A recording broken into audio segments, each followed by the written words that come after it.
अध्यक्ष महोदय, माननीय मुख्यमंत्री जी ने 6 मार्च को इस सदन में अपना चौथा बजट प्रस्तुत किया है।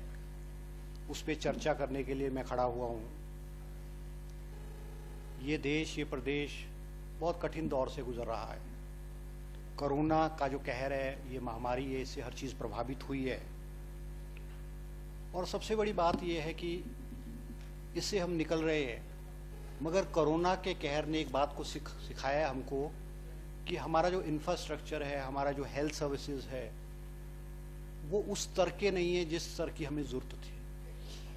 जब कोरोना आया, चाहे सरकार है चाहे लोग है, वो मेंटली प्रिपेयर्ड नहीं थे इस चीज़ के लिए। हमारा जो हेल्थ का इंफ्रास्ट्रक्चर है वो कमज़ोर था। आज इससे हमको सबसे बड़ी बात सीखने की ज़रूरत है कि हमारे को जो हेल्थ सर्विसेज है उसको इम्प्रूव करने की ज़रूरत है। हमारे यहाँ हेल्थ सर्विसेज है मगर एवरेज हैं। आज हमको स्पेशलाइजेशन नहीं, हमको सुपर स्पेशलाइजेशन की ओर जो है वो जाने की ज़रूरत है। अध्यक्ष महोदय, बजट पेश किया मुख्यमंत्री जी ने। मुख्यमंत्री जी का जो 2019-20 का बजट था वो 83 पेजों का था। 2020-21 का जो बजट था वो 76 पेजों का हुआ। और 2021-22 का जो बजट था वो 68 पेजों का हुआ है। चौथा बजट जो है वो पेजों की संख्या जो है वो निरंतर घटती जा रही है। और अध्यक्ष महोदय, जब मैंने ये बजट देखा, अगर इसको आगे से पढ़ो और आगे के बजाय अगर पीछे से पढ़ने शुरू करो, तो पैरा 261 क्या बोलता है कि इसमें जो भी लिखा है, जो भी आंकड़े हैं बजट के, रेवेन्यू रिसिप्ट या एक्सपेंडिचर या रेवेन्यू रिसिप्ट खास करके, उस पे प्रश्न चिन्ह है। उस पे प्रश्न चिन्ह है कि रेवेन्यू रिसिप्ट्स पे भी की भी अभी पूरी ये नहीं है कि कितनी होगी। मैं मुख्यमंत्री जी जब जवाब देंगे, मुख्यमंत्री से हम भी जानना चाहेंगे कि इस प्रदेश की वित्तीय स्थिति क्या है।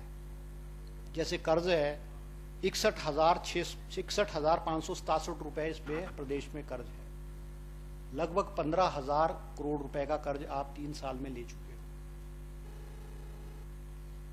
आपका जो फिस्कल डेफिसिट है वो आपने पिछले बजट में कहा था it is round about 4% of the gross state domestic product. एक जो स्वस्थ एडमिनिस्ट्रेशन है, जहां पे फाइनेंशियल स्थिति ठीक होनी चाहिए, उसमें GSPD should not be more than 3%। आपने पिछले बजट में कहा था 4%, इसमें आपने कह दिया 4.5%। और एक्चुअल जो है वो 20-21 में आपका जो है जो फिस्कल डेफिसिट है वो मुझे लगता है भारद्वाज जी 6% से भी ऊपर गया हुआ है। आपने खुद कहा है, आपने ये खुद कहा यहाँ पे, growth rate of GSPD witnessed a slide of 6% in 20-21।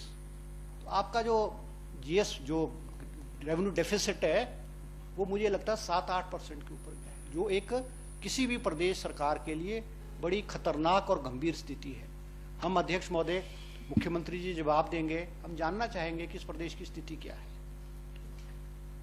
बहुत सारी समस्या हमारे आगे खड़ी है। अभी बहुत सारे माननीय सदस्यों ने इसका जिक्र किया कि 7th पे कमीशन को पंजाब ने इम्प्लीमेंट कर दिया है। हिमाचल प्रदेश भी पंजाब के पैटर्न को फॉलो करता है। आपको जल्द जो है वो सरकारी कर्मचारियों को 7th पे कमीशन देना पड़ेगा। और 7th पे कमीशन भी आपको 1 जनवरी 2016 से आपको देना पड़ेगा। बहुत बड़ी आप कैसे जूझोगे इस चीज़ों से। और अध्यक्ष महोदय, हमारा जो पिछले साल का रेवेन्यू रिसिप्ट है, रेवेन्यू जो हमारा है, हम पीएससी की मीटिंग में थे तो हमको सेक्रेटरी फाइनेंस ने कहा कि पिछले क्वार्टर में, पिछले फाइनेंशियल ईयर के फर्स्ट क्वार्टर में 13% रेवेन्यू रिसिप्ट हुआ है, सेकंड क्वार्टर में 56% हुआ है, और थर्ड क्वार्टर में शायद बराबर हुआ है। बराबर मीन्स कि जो पिछले साल में रेवेन्यू आया था लगभग उतना आया है। फोर्थ क्वार्टर आप चल रहा है, तो आपकी फाइनेंशियल हालत क्या है? आपका जीडीपी जो है वो -6.7 एक्सपेक्टेड है। तो ये जीडीपी भी जो निरंतर, जब से आपकी सरकार आई है, पहले साल में 6.5 था, फिर आपका पिछले साल आपका जीडीपी 4.5 आ गया। ये जो है ना, आपका तो निरंतर गिर रहा था, स्टेट की जो डेवलपमेंट की रफ्तार है वो निरंतर गिर रही थी। ये तो है ना, जैसे हमारे माननीय किसी सदस्य ने कहा, कोरोना तो बहाना है, सरकार ने जो है अपने कारनामों को छुपाना है। तो ये तो एक्सपेक्टेड है। आपने जीएसटी लागू किया, आपने नोटबंदी लागू की, उससे हिंदुस्तान की इकोनॉमी जो है वो शेटर हुई है। अभी माननीय बलबीर जी ने कल जिक्र कर रहे थे, मनमोहन सिंह जी का जिक्र आया। मेरे एक मित्र है, मैंने उनको कहा कि यार आप ना टिकट के चक्कर में आप मनमोहन सिंह जी से मिला करो। तो कहते जी उनके पास तो टाइम ही नहीं है। मैंने कहा क्या? कहते जो वो यूरोपियन कम्युनिटीज हैं, ईसी जिसको बोलते हैं, यूरोप की जो कंट्रीज हैं, उससे इंग्लैंड बाहर निकला है और ईसी वालों ने, यूरोपियन कम्युनिटी ने मनमोहन सिंह जी को हायर किया कि इंग्लैंड हमारी ईसी से बाहर निकलने के बाद इंग्लैंड हमारी इकोनॉमी पे क्या फर्क पड़ेगा, यूरोपियन कम्युनिटी पे क्या फर्क पड़ेगा। उसलिए उन्होंने मनमोहन सिंह जी को हायर किया और कहा कि हम इस कमी को और इसको में कैसे, इसमें मिनिमम हम डैमेज कैसे कंट्रोल कर सकते हैं। जिस देश में इतना बड़ा इकोनॉमिस्ट जो रिजर्व बैंक ऑफ इंडिया का गवर्नर रहा, देखो भारद्वाज, भारद्वाज मैं क्रिटिसिज्म नहीं कर रहा हूं किसी का, देखो मैं क्रिटिसिज्म नहीं, देखो मेरे को क्षमा छेड़ो नहीं, हम बाहर से बड़ी मुश्किल से अंदर आया है, तो हम ऐसी बात नहीं कर रहा हूं। मगर जिस देश में इतना बड़ा इकोनॉमिस्ट हो, जिसको वर्ल्ड की बड़ी बड़ी कंट्रीज, इसी में क्या है, फ्रांस भी है, जर्मनी भी है, स्विट्जरलैंड भी है, स्पेन भी है, सारी कंट्री, वो जब उनसे सलाह मशवरा ले सकती है, तो क्या हिंदुस्तान की सरकार और मनमोहन मोदी जी उनसे सलाह नहीं ले सकते? आज हम इस दौर से, संकट के दौर में से कैसे निकले? प्रश्न तो ये है। आज कोई आलोचना करना, क्रिटिसाइज करना या वो बड़ी बात नहीं है। आलोचना करने के लिए बहुत चीजें हैं। अध्यक्ष महोदय, सबसे बड़ी बात ध्वाला जी ने बहुत अच्छी बात बोली आज, मैं बहुत सहमत हूं इनकी बात से। आज मैंने इनको बहुत गौर से सुना। देखो सबसे बड़ी बात है, आपने रिसोर्स मोबिलाइजेशन के बारे में कोई जिक्र ही नहीं इस किताब में। आपके खर्चे बढ़ रहे हैं, आपका रेवेन्यू घट रहा है, सरकार कैसे चलेगी? सरकार तो लोन पे चलेगी। आप कह रहे थे कि जी हम जब लोन लेते थे तो आप कहते लोन ले रहे जी, अब आप सत्ता में आप भी लोन ले रहे हो, काम के लिए, विकास के लिए लोन ले रहे हो। अगर इसी तरह से सरकारों को चलना पड़ेगा तो मुझे ऐसा लगता है अध्यक्ष महोदय, एक दिन ऐसा आएगा कि हम जो है कर्ज के दलदल में डूब जाएंगे। आज ध्वाला जी ने बहुत अच्छी बात बोली कि हम जो है, सबसे बड़ी बात है, आप रिसोर्स मोबिलाइजेशन हिमाचल प्रदेश में बहुत कम है, आप टैक्सेस नहीं लगा सकते। मगर सरकार में जो लोग बैठे हैं वो अपने खर्चे तो कम करें ना। इनकी बात से मैं सहमत हूं, इन्होंने हिंदी में कहा, मैं इंग्लिश में कह रहा हूं कि vice and virtue starts from the top. जो सत्ता में लोग ऊपर बैठे हैं वो सबसे पहले इंप्लीमेंटेशन, जो कटौती, खर्चे कम करने की, अपने ऊपर तो लागू करें। जब सत्ता में लोग बैठे हुए लोग भी खर्चे को कम नहीं करेंगे तो नीचे वाले क्यों करेंगे? आज मैं देखता हूं, आज आपके मंत्रियों के पास 35-35 लाख की गाड़ियां हैं, उच्च अधिकारियों के, एडिशनल चीफ सेक्रेटरी, इनके पास एक डिपार्टमेंट नहीं, 4-4 डिपार्टमेंट की 3-3, 4-4 गाड़ियां हैं। आज निरंतर हमारे एडमिनिस्ट्रेशन के जो खर्चे हैं वो बढ़ते जा रहे हैं। अभी ध्वाला जी ने बहुत अच्छा जिक्र किया। आज हिमाचल प्रदेश में एक दौर था जब इंफ्रास्ट्रक्चर को बनाने की जरूरत थी, लोग स्कूलों की मांग करते थे, सड़क की मांग करते थे, हेल्थ इंस्टीट्यूशंस की मांग करते थे। आज मेरा ख्याल हिमाचल प्रदेश के हर कोने में बेसिक इंफ्रास्ट्रक्चर आज मौजूद है। आज हमको उसको ज्यादा एक्सपेंड करने की जरूरत नहीं है, आज हमको उसको मजबूत करने की जरूरत है। आप हमको कहते थे कि जब कांग्रेस की सरकार थी, वीरभद्र सिंह जी थे, आप कहते थे स्कूल और ऑफिस और जो सरकारी संस्थाएं हैं वो जहां मुख्यमंत्री जा रहे हैं वहीं खुलती जा रही है। आज आप क्या कर रहे हैं? आप भी तो वही काम कर रहे हो। आज राजनीति के आधार पे जो है, आज सोच को बदलने की जरूरत है। जिस भी सरकार ने इंस्टीट्यूशंस खोले, कौन से वो सत्ता में आ गई? इंस्टीट्यूशन को खोल करके कोई वोट नहीं बनते हैं। मगर आज हमारी ये मानसिकता है कि हमको लोग, जहाँ कहीं भी 10 लोग 15 लोग खड़े हो गए कि जी मांग कर दी कि तहसील चाहिए जी, सब तहसील चाहिए, ITI चाहिए, कॉलेज चाहिए, हम खोलते रह रहे हैं।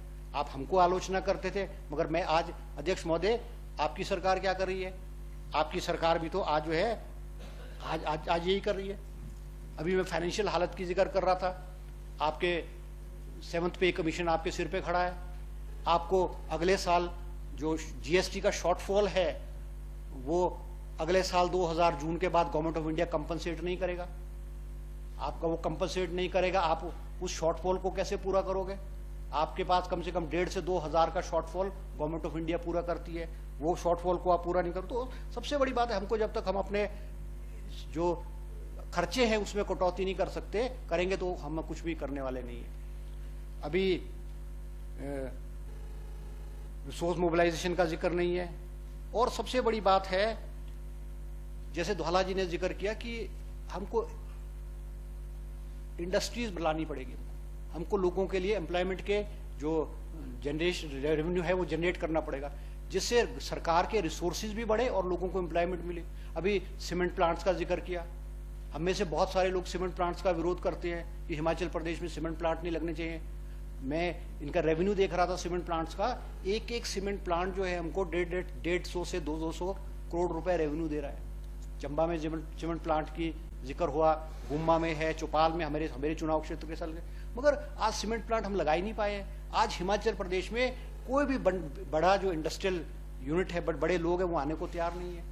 हिमाचल प्रदेश में बहुत मतलब दिखते हैं, हम रिमोट एरियाज में हैं, हम मार्केट से दूर हैं, ट्रांसपोर्टेशन कॉस्ट बहुत हाई है। और मैं तो कई बार सदन में भी कहता हूं कि हम जब तक जो ये इंडस्ट्रियल हाउसेज है इनको इंसेंटिव्स नहीं देंगे और बड़े लार्ज स्केल पे इंसेंटिव नहीं देंगे, हिमाचल प्रदेश में कोई नहीं आने वाला है। आप इंडस्ट्रियल मीट कर लो, इंडस्ट्रियल मेले कर लो, आप जो मर्जी कर लो, कुछ भी आने वाला नहीं।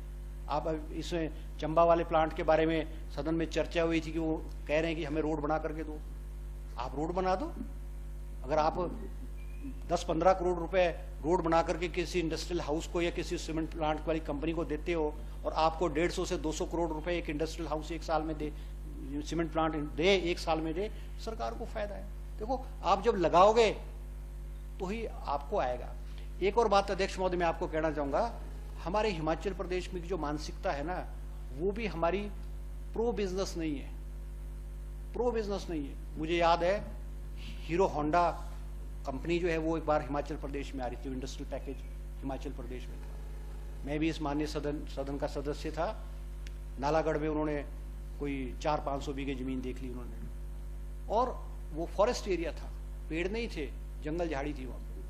मगर इस सदन में इतना हो हल्ला हुआ, और एक माननीय डीएफओ उस वक्त जो वहां थे, उनका एक्सीडेंट हुआ, क्या नहीं हुआ वो मैं नहीं जानता, मगर उस एक्सीडेंट को उसके साथ जोड़ करके ऐसा माहौल हिमाचल प्रदेश में बना दिया कि जो हीरो होंडा वाले जो है वो है बहुत टॉप की कंपनी है, उत्तराखंड चली गई। और वो उत्तराखंड में वो 5,000 करोड़ रुपए, उत्तराखंड को 5,000 करोड़ रुपए का रेवेन्यू जनरेट, उस एक मोटरसाइकिल जो हीरो होंडा और मोटरसाइकिल वाले, इनको 5,000 करोड़ का रेवेन्यू जनरेट करते। अभी धवाला जी ने जिक्र किया उत्तराखंड हमसे बात बना, मगर आज उत्तराखंड की जो हालत है, चाहे उनकी एडमिनिस्ट्रेटिव हालत है, चाहे उनकी फाइनेंशियल पोजीशन है, चाहे रेवेन्यू जनरेशन है, वो उत्तराखंड का हिमाचल से बेटर है। और मेरा तात्पर्य अध्यक्ष महोदय आपके माध्यम से कहने का कि हमको अपनी मानसिकता को बदलना पड़ेगा। आज हिमाचल प्रदेश में हर चीज को राजनीति के चश्मे से देखा जाता है। आज हमको विशेष करके जो हम पॉलिटिकल लोग हैं, हमको इस चश्मे को बदलना पड़ेगा। आज किसी भी सरकार, चाहे आज आप सत्ता में, कल हम सत्ता में होंगे, पहले हम थे, किसी भी सरकार को किसी भी चीज को परिवर्तन करते हुए उसमें ऐसा पिक्चर पेंट की जाती है कि जैसे खा लिया, लूट लिया, खड़ा कर लिया।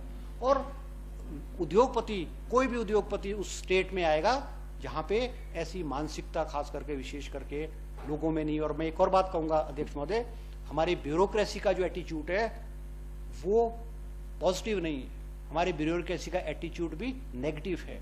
मेरे कुछ मित्र है उत्तराखंड में, मैंने उनसे कहा कि आपने उत्तराखंड में अपने यूनिट क्यों लगाए? कहते जी हम आए थे आपके सेक्रेटरिएट में। मैं उन अधिकारियों का नाम नहीं लेना चाहूंगा कि हम सेक्रेटरिएट में आए थे।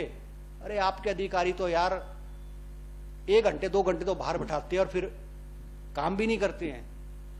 उत्तराखंड में हम आए, जो चीज लगती है वो लगती है, मगर हमको चाय भी पिलाते हैं, इज्जत भी देते हैं और हमारा काम भी करते हैं। आज हिमाचल की ब्यूरोक्रेसी को भी चेंज करने की जरूरत है। रिसोर्सेज मोबिलाइजेशन आपके कैसे होगा? जो हमारे आज जो लगे हैं, कोई मुख्यमंत्री हेल्पलाइन में आप कंप्लेंट कर दो, किसी क्रशर की कर दो, किसी फैक्ट्री वाले की कर दो, किसी कारोबारी की कर दो, और वो ब्लैकमेलिंग का धंधा शुरू हो जाता है। तो अध्यक्ष महोदय, हिमाचल में हमको अपनी मानसिकता को बदलने की जरूरत है। कल क्या हुआ, एनजीटी नेशनल ग्रीन ट्रिब्यूनल ने हिमाचल प्रदेश के स्वां नदी में जो इलीगल माइनिंग हो रही है उसको चेक करने के लिए एक कमेटी का गठन किया है। आज के अखबारों में है। क्या हो रहा है हिमाचल में? इलीगल काम हो रहा है, बहुत लार्ज स्केल पे हो रहा है। अब आपका रेवेन्यू जनरेशन कहां से होगा?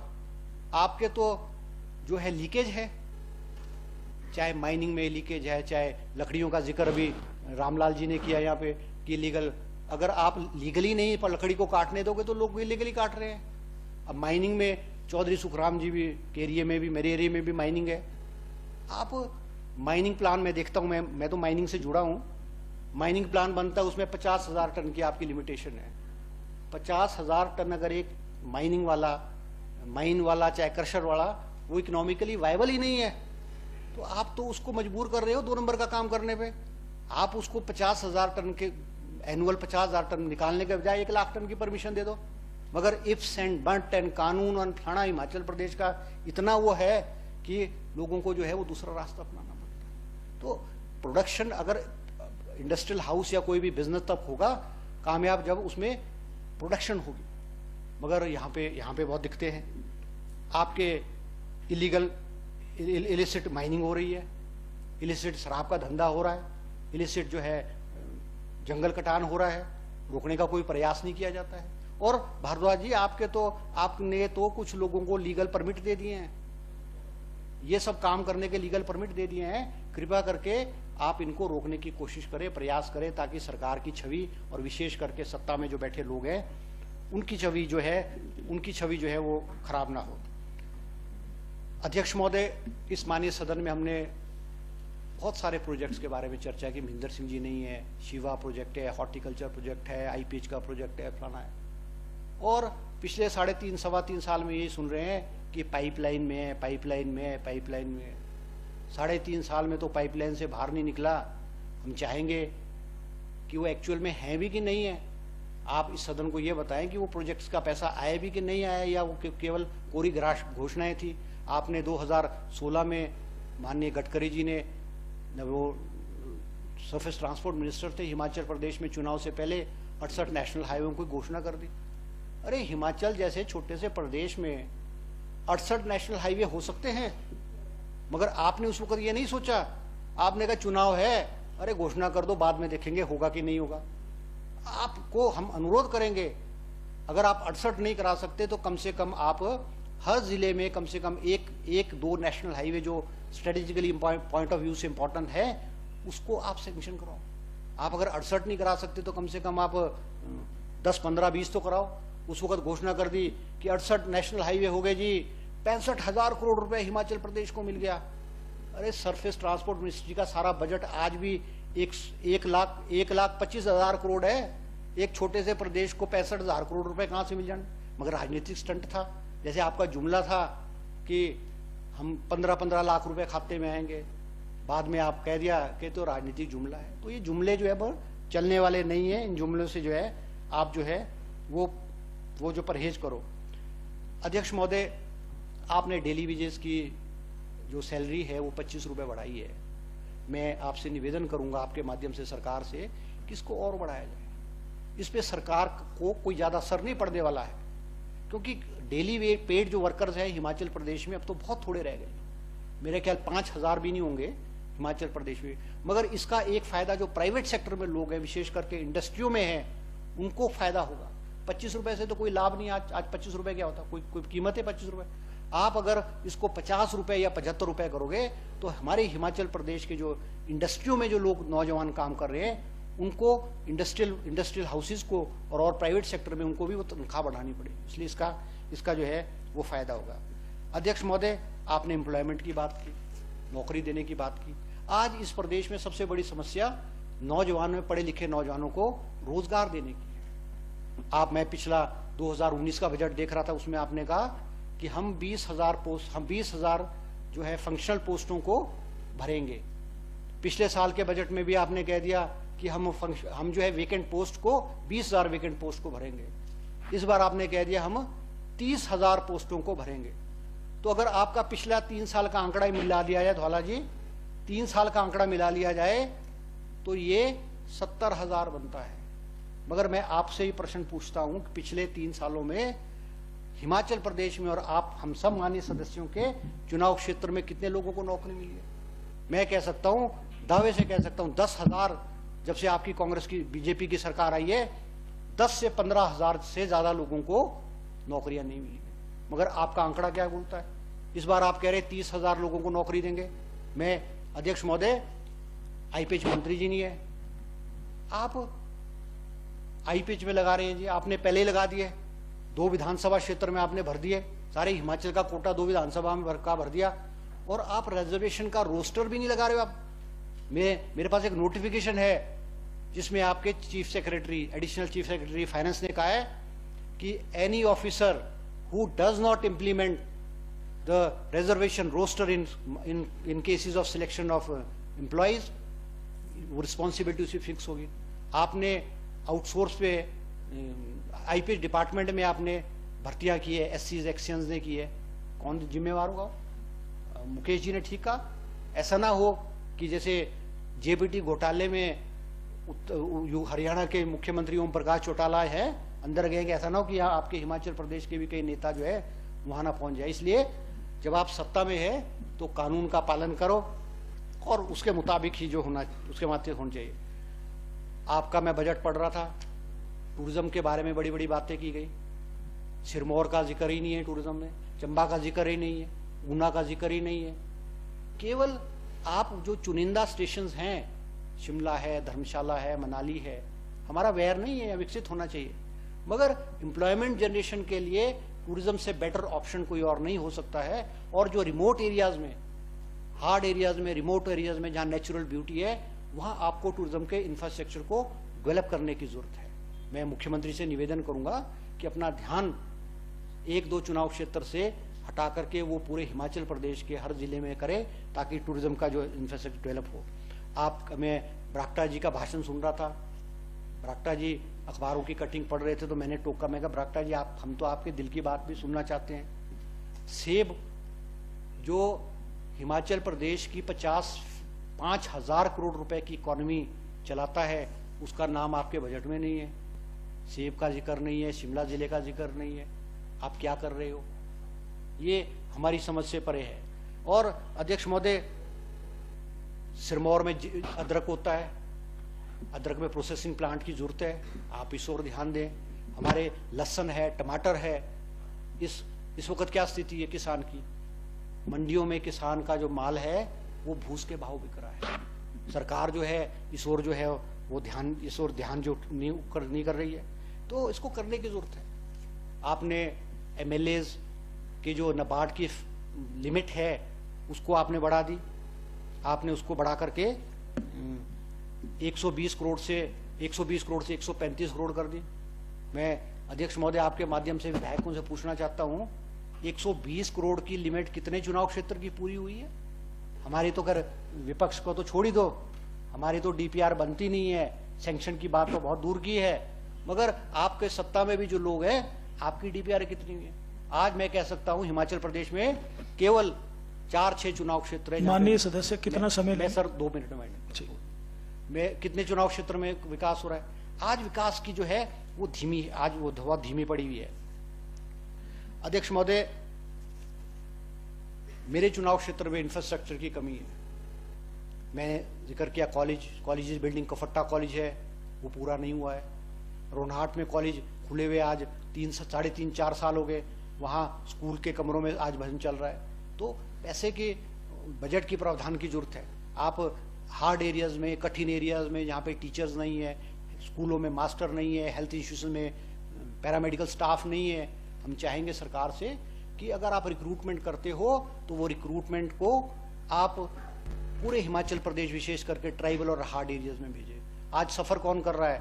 Tribal area, hard area. और वैकेंसी हिमाचल प्रदेश में पहले से लेकर है, और मैं तो इस सदन में कई बार कहता हूं कि इस वैकेंसी को इवनली डिस्ट्रीब्यूट करो। अगर अगर खाली पोस्टें हैं, आपके इस वक्त कितने एम्प्लॉई है? 2,07,000 के करीब एम्प्लॉइज हैं। और वैकेंसीज मेरे ख्याल हिमाचल प्रदेश के 15 विधानसभा ऐसे होंगे जहां पे जो फंक्शनल पोस्ट हैं, टीचर्स है, स्टाफ, हेल्थ इंस्टीट्यूशंस हैं, वो मोर देन 50% खाली होंगे। आज मैं अभी शिक्षा मंत्री जी से सुबह 2 टीचर्स के ऑर्डर करा रहा था कि यार हाथ जोड़ के ले जाना पड़ता है, चलो यार स्कूलों को फिलअप करने का। तो बहुत सारे इश्यूज है अध्यक्ष महोदय, जो हम चाहेंगे आप गंभीरता से विचार करें, उन पे करें। और कोरोना वॉरियर्स के रूप में आपने आशा वर्कर्स की मानदेय बढ़ाया है, बहुत खुशी की बात है। अगर और ज़्यादा बढ़ता तो बहुत अच्छी बात होती। मगर आपने एक कैटेगरी ऑफ एम्प्लॉयज़ जो कि पुलिस के लोग हैं, जो जब कोरोना में सड़कों पे कोई नहीं था, उस वक्त पुलिस के लोग सड़कों पे हिमाचल प्रदेश के लोगों को और इस देश के लोगों की सेवा कर रहे थे। आज पुलिस को आपने छूता छोड़ दिया। 8 साल और डिपार्टमेंट्स में जो रेगुलर के है कॉन्ट्रैक्ट पीरियड है वो 3 साल है, आपने पुलिस के लोगों के लिए 8 साल किया हुआ है। मांग करेंगे मुख्यमंत्री जी से इसको कॉन्ट्रैक्ट पीरियड को 8 साल के बजाय 3 साल किया जाए। आपके जो पुलिस के लोग हैं उनको राशन भत्ता जो है वो कितना मिलता है? 210 रुपये। 210 रुपये का मतलब क्या है? 7 रुपये प्रतिदिन।